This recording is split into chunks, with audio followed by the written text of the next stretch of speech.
Chapter 23. The Man Behind the Scenes. Hiroshi's eyes darkened with malice, which quickly transformed into a deadly intent as he advanced toward Yuna. Yuna, now terrified, had discarded her knife and was staggering toward the car. Her mind was consumed by a single thought: run. Run as fast as she could. Hiroshi closed the distance in a few strides, his eyes locked on Yuna's knees. With all his strength, he kicked down hard. Bang! With a dull thud, Yuna's right leg buckled, sending her sprawling backward. "Brother, listen to me," Yuna pleaded frantically. Hiroshi didn't respond.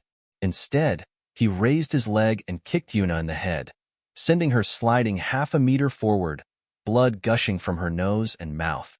Clutching her head, Yuna screamed, "Hiroshi, do you know what will happen if you kill me today?"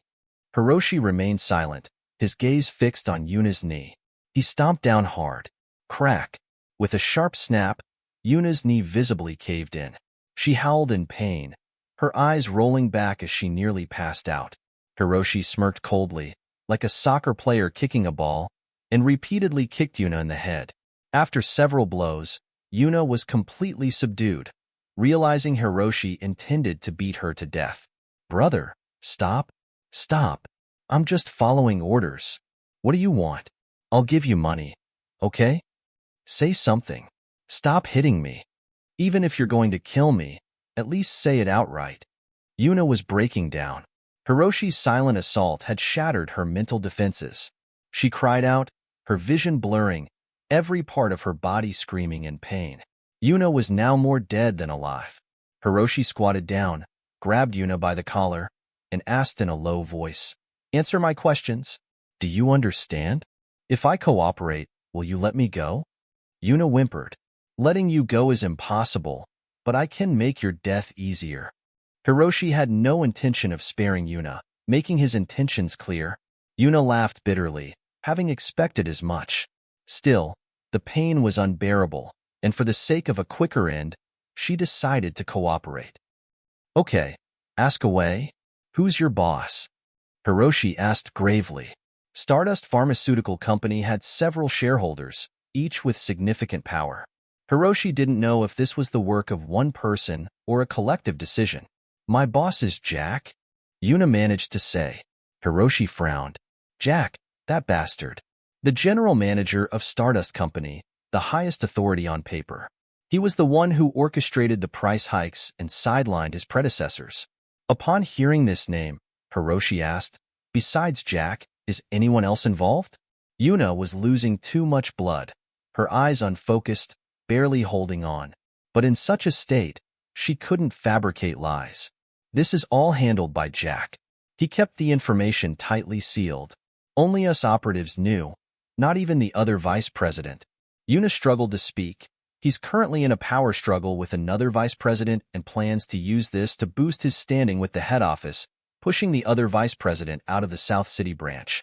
Hiroshi raised an eyebrow. "The head office?" So, Stardust Pharmaceutical, a massive enterprise, was merely a subsidiary of a larger group? How powerful must the parent company be? Slap. Slap. Seeing Yuna about to pass out, Hiroshi slapped her twice to keep her conscious. "Did Jack report this to the head office?" No. The slaps seemed to revive Yuna slightly. "The vice president he's against has connections in the head office.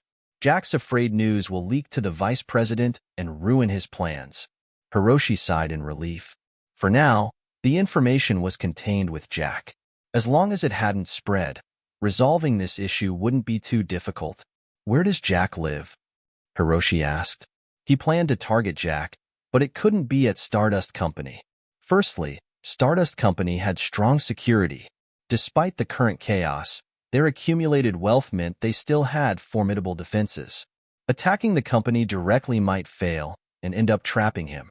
Secondly, this operation had to be covert. Taking down Jack was meant to sever the information chain. If he caused a commotion and alerted others, it would defeat the purpose. Given these considerations, Hiroshi had to find a secluded location to deal with Jack. He lives at. As Jack's trusted aide, Yuna was familiar with his boss's habits. In her semi-conscious state, she divulged everything Hiroshi wanted to know. Hiroshi listened carefully, ensuring he memorized all the information. Finally, he looked at Yuna with a blank expression. One last thing. Meanwhile, in the luxurious villa's living room, Jack was anxiously tapping his fingers on the table.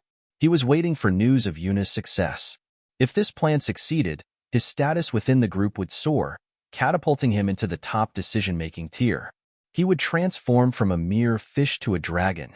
Suddenly, his phone rang on the table. The caller ID read, Yuna.